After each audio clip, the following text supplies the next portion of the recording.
네, 오늘 설교 제목은 일용할 양식을 매일 주시는 하나님인데요.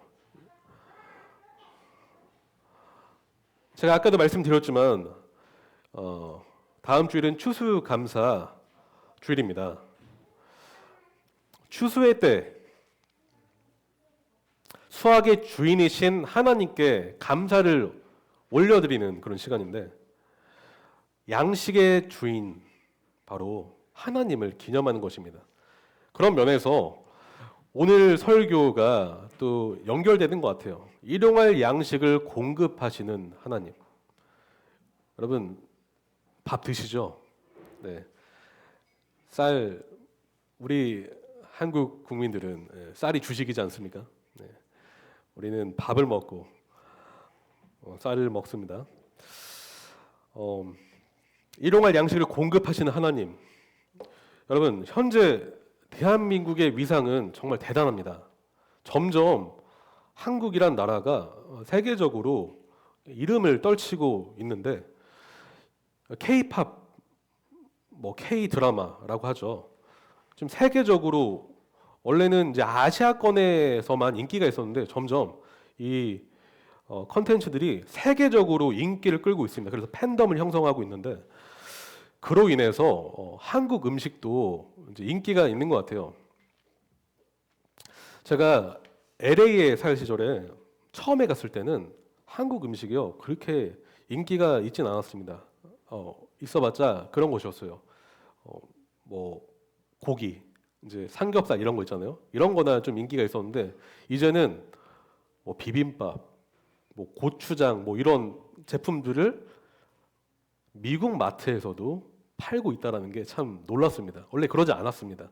그렇다는 것은 점점 이 한국 문화에 대해서 사람들이 관심을 갖게 되고, 또 한국 음식에 대해서도 점점 더 관심을 갖게 됐다는 것인데, 그런데 20년, 30년 전만 해도 우리 한국은 개발도상국으로 불렸습니다. 개발도상국. 그러나 지금은 선진국이라고 또한 말할 수가 있는데, 물론 우리나라가 초선진국이라고 말할 수는 없지만 우리 경제 규모는 지금 세계 13위 정도가 된다라고 해요.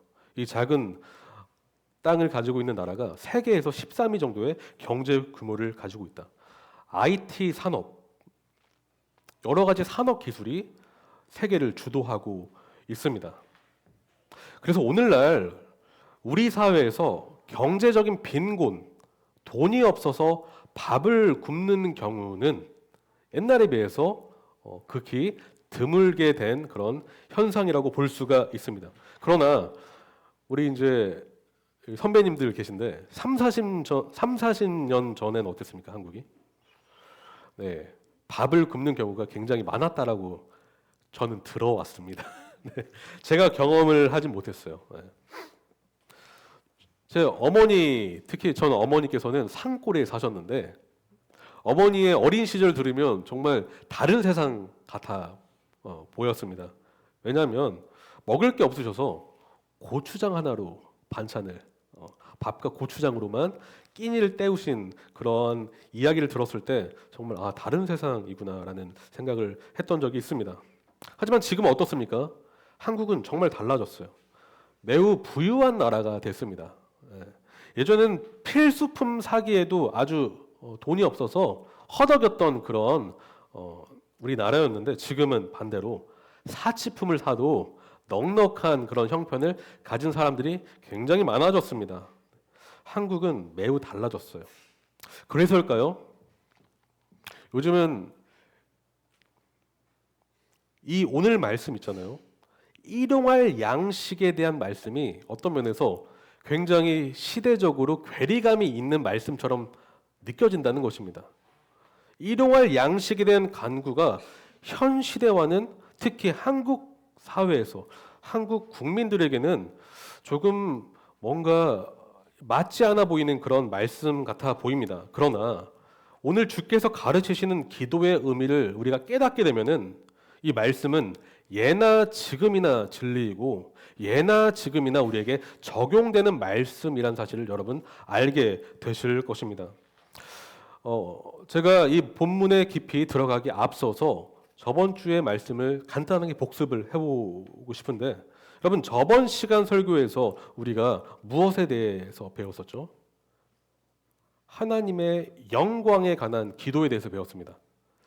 예수님은 기도의 우선순위가 있다라고 말씀을 해주시고 계세요. 우리는 어떨 때는 곧바로 우리의 필요를 간구할 때가 있지만, 그럼에도 불구하고 기도는 순서가 있는데 하나님이 누구이신지를 우리가 제대로 알아야만 우리 필요가 하나님의 뜻에 맞게끔 우리 필요를 간구하게 된다는 것을 예수께서는 알려주신다는 것입니다. 그 하나님의 영광에 대한 구체적인 세 가지 요소가 있었는데 그것은 이것이었어요. 하나님의 거룩하신 이름. 두 번째는 무엇이었죠? 하나님의 영광스러운 나라였습니다. 세 번째는 하나님의 존귀하신 뜻이었어요. 이 세 구체적인 3요소는 서로 논리적으로 연결되어 있는데, 하나님의 거룩하심에 눈을 뜨게 되는 사람은 하나님의 왕권에 대해서 눈을 뜨게 되어 있습니다. 그래서 진짜 우리가 믿는다는 것은 내가 구원을 받았기 때문에 이제 됐습니다. 하나님, 제가 이제는 구원받은 것으로 만족하고 제가 기존에 살던 대로 살겠습니다가 아니라, 진짜 믿는다라는 것은 내 주인이 바뀐다는 뜻이었다고 말씀드렸어요. 누구에서 누구로 바뀌는 것입니까? 내가 나의 인생의 주인이었지만 이제는 그리스도 예수께서 나의 인생의 주인이시기 때문에 그분의 뜻이 이제 나의 삶의 기준이 되는 것입니다.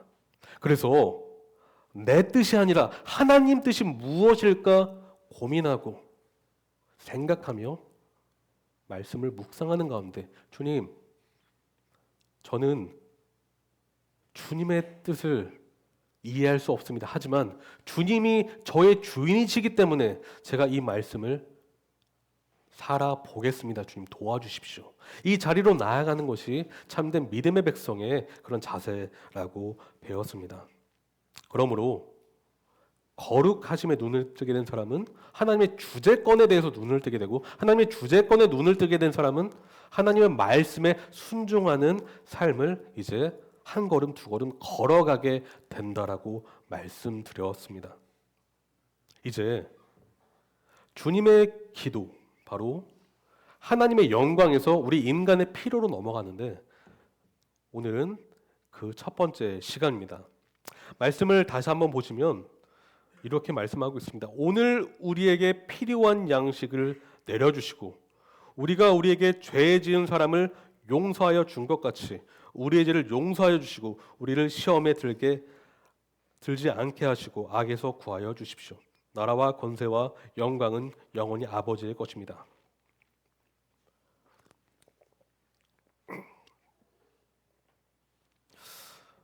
오늘 우리에게 필요한 양식을 내려주시고, 이 기도는 저와 여러분이 깊이 생각해 보아야 할 중요한 간구예요. 우리는 어떤 면에서 이 주기도문을 암송했을지 모르지만 이 말씀이 하나하나 어떠한 의미를 가지고 있는지 깊이 연구해 보신 적은 있으신 분도 있겠지만 없으신 분도 꽤 있으실 것입니다. 그런데 우리가 한 구절 한 구절이 의미하는 바가 굉장히 깊기 때문에 이 말씀을 고찰하고 연구하여서 이 의미를 우리 삶에 적용했을 때 우리의 기도가 달라지고 우리 삶이 달라진다는 것입니다. 그런데 이 우리에게 필요한 양식을 내려주시고 이 기도는 매우 중요합니다. 왜냐하면 이 기도는 우리의 신앙이 지금 어떠한지를 알게 하는, 점검하는 시금석과 같기 때문입니다. 제가 이렇게 말씀드리는 이유는 오늘 우리 기도가 우리 신앙의 현주소, 우리 믿음이 지금 어떠한지를 점검하는데 이 기도가 매우 좋은 기준을 우리에게 제시하기 때문인데요. 구체적으로 이 기도는 우리가 지금 하나님을 어떻게 신뢰하고 있는가, 우리가 지금 하나님을 어떻게 의존하고 있는가, 우리가 하나님을 지금 어떻게 의탁하고 있는지를 점검하게 한다라는 것입니다. 우리 같이 본문의 세계로 깊이 한번 들어가 보겠는데, 여러분 제가 질문 하나 해보겠습니다. 하나님과 사람이 다른 점이 무엇인 줄 아십니까? 정말 많죠. 그런데 오늘 말씀 주제와 관련돼서 하나님과 인간의 차이점이 무엇인 줄 아십니까? 하나님은 음식이 없어도 영생하실 수 있는 하나님이십니다. 그런데 사람은 어떻죠? 먹어야만 살 수 있는 존재입니다. 하나님은 이미 온전하시고 완전하시지만 인간은 불완전하다라는 것을 음식을 통해서 이미 우리는 알 수가 있는 것이에요. 예수께서 완전한 하나님이시지만 완전한 인간이신 이유를 하나 꼽으라면 음식을 꼽을 수가 있어요. 양식 말이죠. 예수님은 50% 인간이 아니셨습니다. 60% 인간이 아니셨어. 100% 완전한 인간이셨어요. 그걸 어떻게 입증할 수 있을까요? 예수님이 이 땅에 오셨을 때 그분은 인간과 같이 먹고 마시는 행위를 지속하셨습니다. 그러므로 인해서 그분은 삶을 연장해 나갔다라는 것입니다. 그분은 완전한 인간이셨어요. 먹어야만 살 수 있는 우리 같은 인간이었다는 것입니다. 그런데 본래 사람은 창조될 때부터 먹는 행위를 통해 삶을 유지해 가도록 창조되었습니다. 그 창조의 목적 안에는 그런 것이 있었어요. 바로 먹는 행위가 포함되어 있었다는 것이죠. 그래서 하나님은 생명나무를 에덴 동산에 놓으심으로 첫 인류인 아담과 하와의 생명을 유지하고 이어갈 수 있도록 하셨다라는 것이에요. 생명나무에서 나오는 열매를 먹어야만 영원히 살 수 있었다는 것이에요. 그러므로 아담과 하와는 어떤 행위를 했었어야 됐습니까? 먹는 행위를 해야만 살 수 있었다는 것이에요. 그러므로 이 먹는 행위라는 것은 이 자체로 조물주와 피조물의 위치와 관계성을 알게 해주는 매우 중요한 도구라고 말할 수가 있습니다. 여러분은 그냥 드실지 모르겠지만 이 먹는 행위 자체가 내가 누구인지를 깨닫게 해주는 그런 도구라는 것이에요. 우리가 먹을 때 식기도를 하죠. 어렸을 때부터 식기도를 했기 때문에 그냥 의무적으로 하는 것이 아니라 식기도를 하는 이유가 무엇입니까? 그 음식을 주신 하나님을 생각하는 것이 굉장히 큰 목적이 있습니다. 그리고 이 내가 누구인지를 깊이 생각하는 그런 목적도 있는 것입니다. 곧 우리 인생들이 필요로 하는 일용할 양식이라는 것은 우리 인간의 정체성을 알게 해주는 도구라는 것입니다. 예수님이 설교하셨던 당시의 역사적 배경을 잠시 살펴보면 여러분 고대 근동 지역에서 주요 곡물은 밀과 보리였다라고 합니다. 밀과 보리. 그래서 당연히 그들의 주식은 빵이었어요. 빵. 여러분 양식 여기에서 양식으로 번역된 헬라어는 레헴이라는 단어인데 1차적으로 빵이라는 의미를 가리키고 있습니다. 그런데 이 빵은 인간이 생존을 하는데 가장 기본적인 그런 1차적인 수단을 의미하고 있어요. 그리고 우리가 삶을 살아가는데 가장 기초적이며 필요한 것을 상징하고 있는 단어라고 말할 수가 있는데 학자 존 스토트라는 사람이 있는데요. 그분은 그의 책에서 마틴 루터, 종교개혁을 했던 마틴 루터가 이 본문을 이렇게 해석했다고 합니다. 마틴 루터는 이 빵이 음식, 건강한 신체, 좋은 날씨, 집, 가정, 아내, 자녀, 좋은 정부, 평화 등과 같이 이 생을 보존하기 위해 필요한 모든 것이라고 해석을 했는데 루터의 의견에 동의했던 존 스토트는 본문이 말하는 양식, 이 양식이 인간의 사치품이 아니라 필수품을 의미한다라고 결론을 지었습니다. 그러니까 우리 인생들에게 가장 필요한 인생을 살아갔는데 가장 기초적으로 무조건 필요한 그런 필수품이라는 것이죠. 그런데 후기 교부 시대의 최고 신학자라고 평가받는 어거스틴이라는 사람은 이 양식을 영적으로 해석을 했습니다. 그래서 이 빵을 성찬식의 그런 빵 혹은 하나님의 말씀으로 보았어요. 근데 우리는 이 본문 예수께서 말씀하시는 이 의도, 이 1차적인 의도를 파악함으로 인해서 과연 예수님이 우리에게 무엇을 말씀하시고 우리가 어떻게 적용해야 되는가를 우리가 살펴볼 수가 있는데, 예수님은 그냥 여기서 보시면 그냥 양식을 구하라고 하지 아니하시고 뭐라고 하고 계시죠? 여기서는 새 번역은 필요한 양식을 구하라고 하고 계십니다. 필요한, 개역개정에서는 일용할이라고 번역을 했는데, 이 우리가 쉽게 지나칠 수 있는 이 단어는 매우 중요한 키 포인트가 있어요. 이 단어를 통해서 이 본문의 의미를 잘 해석할 수가 있다라는 것이요. 이 필요한으로 번역된 헬라어 단어 에피오우시오스는 이런 의미가 있는데, 첫째는 하루치에 꼭 필요한 양식입니다. 하루치에 오늘 꼭 필요한 양식, 이게 없으면 우리는 살 수 없는 그런 양식. 그런데 둘째, 우리 생존에 반드시 필요한 양식이란 의미 또한 있습니다. 그래서 어떤 면에서 개역개정은 하루치에 필요한 양식의 관점으로 이제 번역을 한 것 같고, 새 번역은 생존에 필요한 양식의 관점으로 번역을 한 것 같아요. 그러나 이 두 의미는 아주 밀접하게 연결이 되어 있습니다. 왜냐? 사람은 하루의 양식이 있어야만 생존이 가능하고, 그 양식은 우리에게 가장 기본적이며 필수적이기 때문입니다. 성도님, 밥을 드시죠? 네. 한 끼, 두 끼는 걸을 수 있겠지만 세 끼 이상은 거르는 경우는 극히 드뭅니다. 네. 살을 빼지 않는 이상. 그렇죠. 오늘 밥 드시고 오셨나요? 물론 아침밥을 거르시는 분들도 꽤 있으시더라고요. 그럼에도 불구하고 보통 아침밥을 드시죠. 그리고 우리가 예배 끝나고 지금 뭘 먹습니까? 점심을 먹습니다. 우리 우리 당번 우리 자매님들께서 열심히 이제 어제부터 수고해 주셨는데,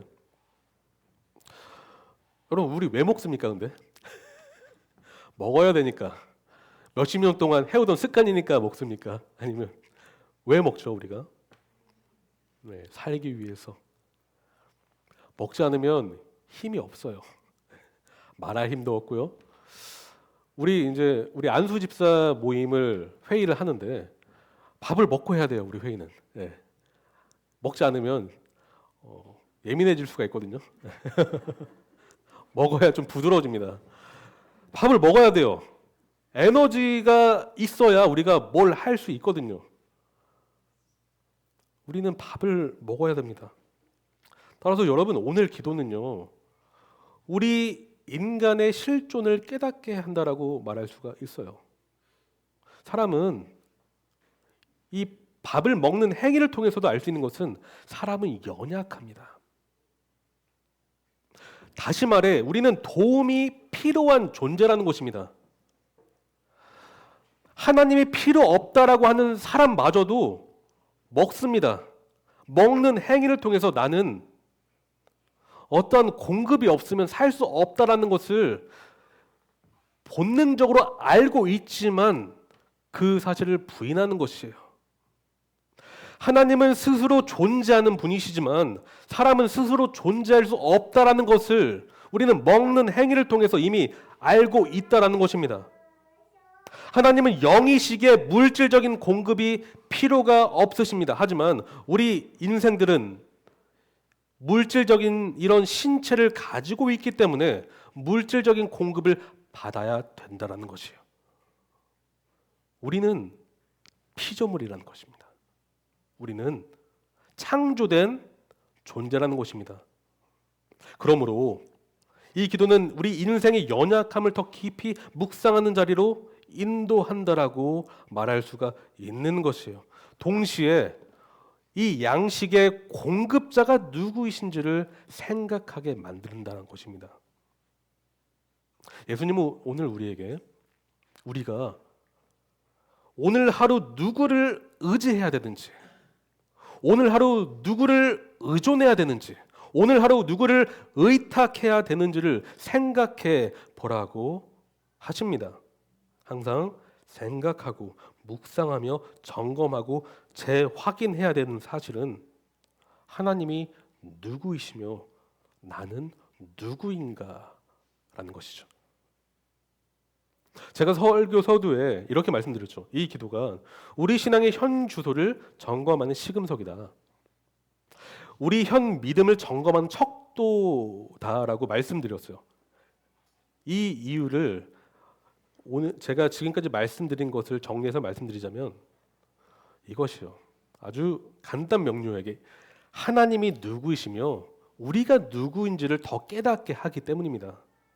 저는 신앙이 좋은 사람일수록 이 두 가지 지식을 더 깊이 소유하며 더 깊이 깨닫는 자리로 나아간다라고 생각을 하는데요. 그것은 바로 하나님을 아는 지식과 나 자신을 아는 지식입니다. 다시 한번 말씀드릴게요. 믿음이 좋은 사람일수록 하나님을 아는 지식과 나를 아는 지식이 더 깊어집니다. 더 깊어져요. 이 두 지식의 세계로 더 깊이 들어가는 사람일수록 하나님의 위치를 깨닫고 나의 위치를 깨닫습니다. 사람이 교만해지는 이유는 자기 위치를 알지 못하기 때문입니다. 자기가 어디 있어야 되는지를 알지 못하기 때문입니다. 그래서 항상 높은 자리에 앉으려고 하고 사람들로부터 영광을 받으려고 하며 그 위치에서 박수 갈채를 받으려고 하죠. 느부갓네살 왕 잘 알고 계시죠? 그 왕이 아주 좋은 예시라고 할 수 있는데 그는 하나님을 아는 지식과 자기 자신을 아는 지식에 매우 둔감하고 어두웠던 왕이었다라고 말할 수가 있습니다. 그래서 그는 이렇게 혼자 중얼거리는데요. 중얼거렸다고 성경은 말하는데요. 다니엘서 4장 30절. 내가 세운 이 도성, 이 거룩한 바빌론을 보아라. 나의 권세와 능력과 나의 영화와 위엄이 그대로 나타나 있지 않느냐라고 외칩니다. 그의 왕국은 바빌론은 당대 최고의 위엄이 있었고 권세를 가진 국가였다라고 말할 수 있지만 그럼에도 불구하고 느부갓네살 왕은 자기 위치를 알고 있었어야 됐고 파악하고 있었어야 됐어요. 그러나 그는 말하고 있어요. 이 왕국은 나의 작품이다라고 말이죠. 이 왕국은 나의 능력과 지혜로 세워진 나의 위엄을 드러내 보이는 왕국이다라고 외치고 있습니다. 그는 하지만 일용할 양식의 주인이 하나님이 아니라 자기 자신이라고 믿음으로 인해서 점점 멸망의 구렁텅이로 빨려 들어가고 있었을 뿐인데 말이죠. 여러분, 우리는 때로 나의 큰 수고와 노력 때문에 지금 이만큼 살고 있다라고 생각하는 경향이 있어요. 이만큼의 가정을 꾸렸고 집도 얻었으며 먹고 살 수 있는 재정적인 형편을 마련했다라고 생각을 합니다. 물론 우리가 수고했기 때문에 노력했기 때문에 그러한 것들을 얻게 된 것은 맞습니다. 운동선수가 땀 흘려 노력하지 않으면 승리자의 관을 얻을 수 없는 것처럼 공부하는 학생이 집중하고 열심히 수고하지 않으면 좋은 결과를 얻지 못하는 것처럼 말이죠. 좀 잘못된 신앙을 갖고 있었던 어떤 학생이 있었습니다. 제가 제 음악을 전공했을 때 한 여자 동생이 피아노 친 동생이 저한테 전화를 하는 것이에요. 오빠, 나 지금 신앙 상담을 할 게 있는데 나 지금 혹시 해줄 수 있냐라고 이제 요청을 해서 제가 신앙 상담을 해준 적이 있습니다. 그런데 그 피아노 치는 여자 아이의 친한 어떤 언니가 자꾸 이상한 말을 한다는 것이에요. 그리고 이제 어떤 좀 이상한 신앙을 전하는 것 같다라고 하면서 이게 성경적으로 맞냐 안 맞냐라는 것을 저한테 이제 물어봤던 것인데 이런 것이었습니다. 그 언니라는 사람이 하나님이 다 해주시니까 아무것도 하지 마. 그래서 오디션을 보러 가는데 연습을 안 하고 간 거예요. 왜냐하면 성령께서 도와주시니까요. 그래서 그것은 굉장히 건강하지 못한 신앙인 것 같다라고 제가 얘기해 준 적이 있어요. 이처럼 우리가 양극단으로 빠질 수가 있습니다. 하나님이 해주시기 때문에 아무것도 할 필요가 없다. 그것은 성경이 말하는 건강한 신앙이 아니에요. 하나님이 해주시기 때문에 그것을 기대하며 우리는 열심히 수고하면서 하나님이 역사하실 걸 기대하며 나아가야 되는 것입니다. 하지만 우리는 그 수고와 노력이 우리 것이라고 생각할 때가 있다는 것이죠. 그러나 하나님께서 하루치의 은혜를 여러분에게 매일매일 공급해 주지 아니하셨더라면 우리가 그러한 결과를 누리게 될 수 있었을까요? 그렇지 않다라는 것입니다. 하나님이 우리를 위해 매일 일하셨기 때문에 우리를 위해 매일 그 필요를 공급해 주셨기 때문에 지금 우리가 존재할 수 있다라는 것입니다. 시편 121편 4절 이스라엘을 지키시는 분은 졸지도 않으시고 주무시지도 않으신다. 요한복음 5장 17절 내 아버지께서 이제까지 일하고 계시니 나도 일한다. 예수께서 말씀하십니다. 하지만 세상 사람들은 이 사실에 무감각합니다. 눈을 닫고 귀를 닫으며 인생의 주인이 나이기 때문에 내가 내 인생을 책임져야 된다라고 생각합니다. 사람들은 먹고 마시며 즐기지만 그 기쁨의 주인께 공급자에게 감사를 돌리지 않는다라는 것입니다. 자기 육신의 배를 채우기에만 급급하며 탐욕스러운 삶을 더 살아갈 뿐입니다. 바로 느부갓네살 왕과 같이 자기 힘과 능력으로 모든 것을 이루었다라고 자랑하며 그 멸망의 길로 더 달려갈 뿐입니다. 그러나 오늘 본문을 보십시오. 일용할 양식은 이 생각을, 이 자세를, 이 견해를 철저히 부인한다라는 것이죠. 예수님은 이 기도를 통해 자기 의존의 자리에서 그 보좌에서 내려오라고 하십니다. 대신 하나님의 의존이라는 겸손의 무릎을 꿇으라고 권면하고 계시는 것입니다.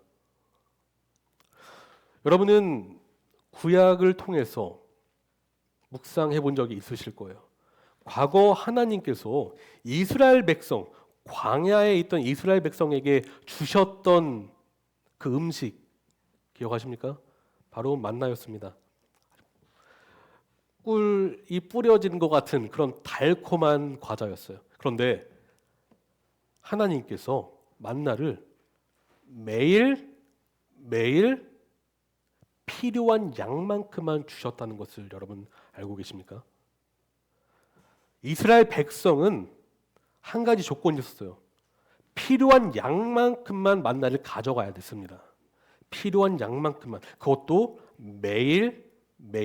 물론 안식일 전에는 안식일을 거룩하게 지켜야 했기 때문에 2배의 양을 주셨긴 하지만 매일 주셨다는 그 원칙은 동일하게 그렇게 있는데요. 주님은 이것을 통해서 이스라엘 백성에게 이걸 가르쳐 주신 것이죠. 매일 나를 신뢰하라. 매일 나를 의탁하라. 매일 나를 의존하라라고 말이죠. 우리는 이 진리를 쉽게 잊어버릴 때가 있습니다. 하나님을 매일 의지하는 자리로 나아가야 되는 우리의 존재됨과 우리의 정체성을 까먹을 때가 너무나 많다라는 것입니다. 하지만 매일매일 살아갈 수 있는 이유가 하나님의 은혜라는 것을 우리가 기억했을 때 우리는 더 하나님께 매일매일 나아가야 된다는 것이죠. 이 기도를 가르치시는 예수님의 자세를 한번 묵상해 봤으면 좋겠어요. 예수님은 하나님이셨어요. 절대 지존자였다는 것입니다.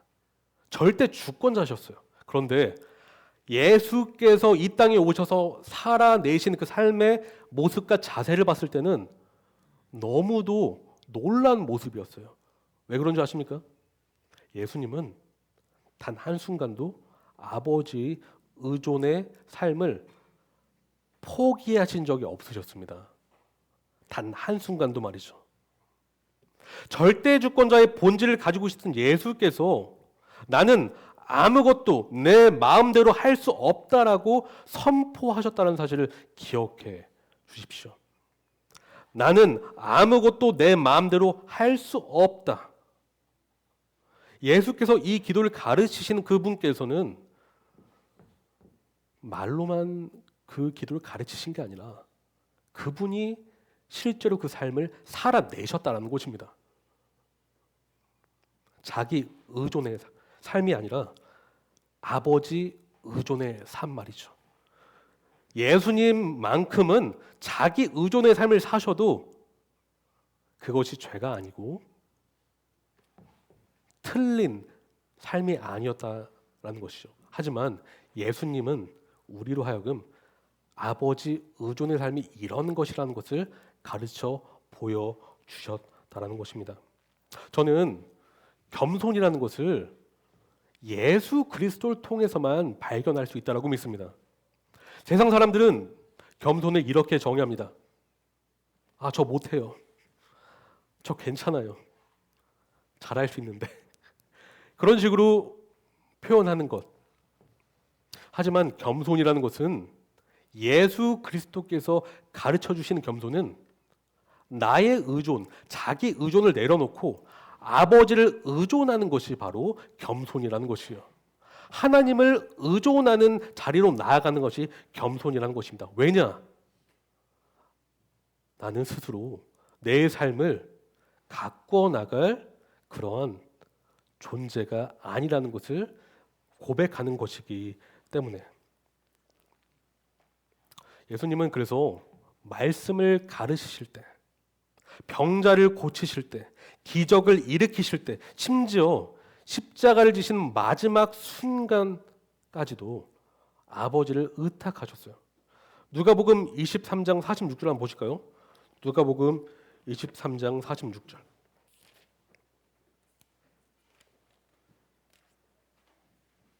누가복음 23장 46절.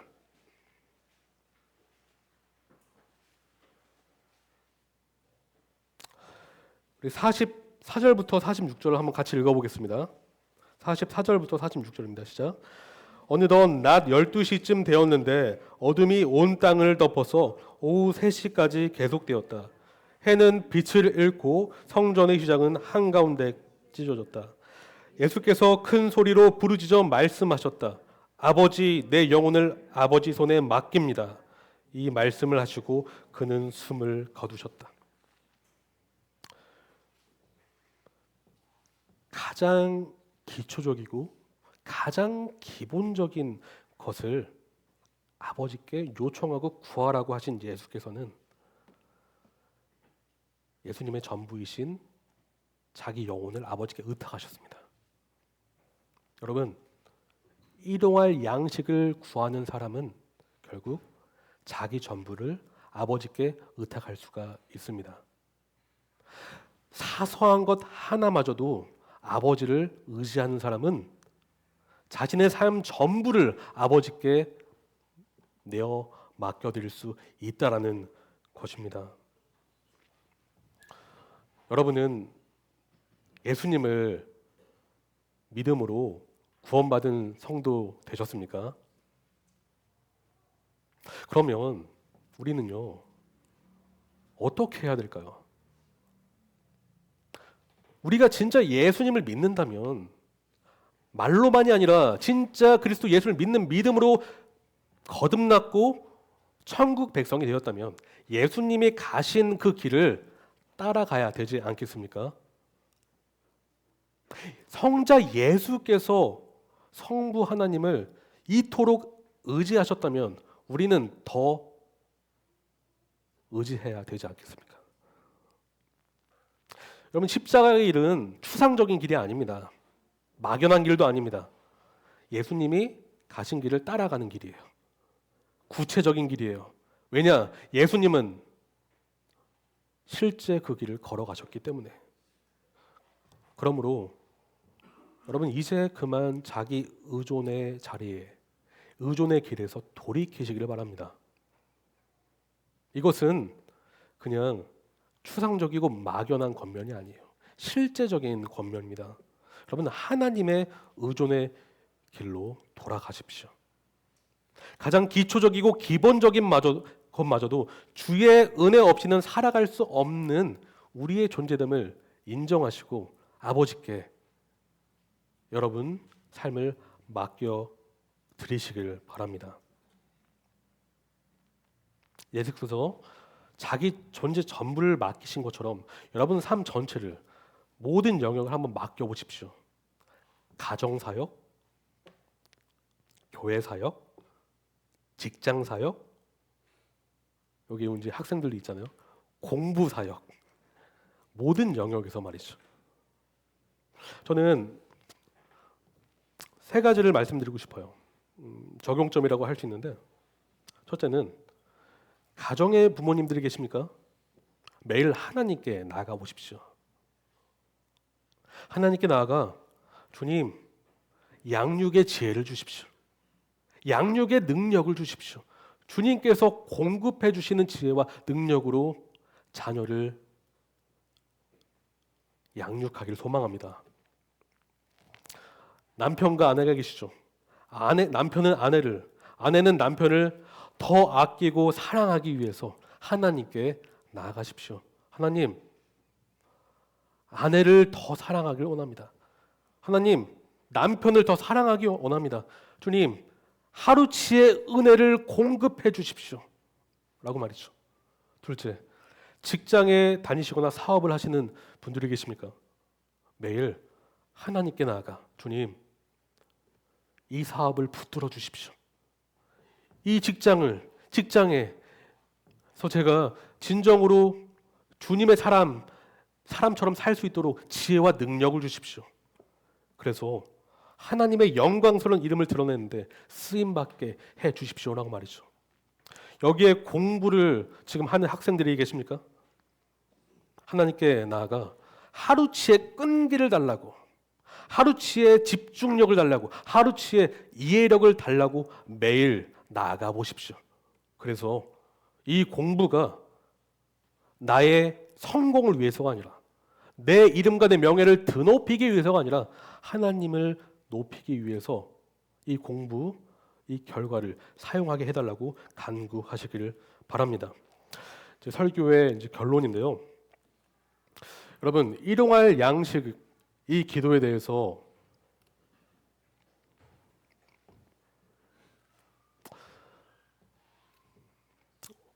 어떤 마음이 드십니까? 여러분, 이 기도에 눈을 더 뜨게 될수록, 이 기도가 더 깊어질수록 우리 믿음은 성장하게 될 것입니다. 여러분, 우리 믿음은 진일보해야 됩니다. 그런데 그 믿음의 성장은 하나님 말씀대로 할 때 성장할 수 있다는 것을 기억하십시오. 물질적인 필요뿐만 아니라 모든 삶의 영역에서 여러분 하루의 삶 전체를 주님께 맡겨보십시오. 여러분 삶이 하나님의 뜻 안에서 은혜와 평강이 흘러 넘치게 될 것입니다.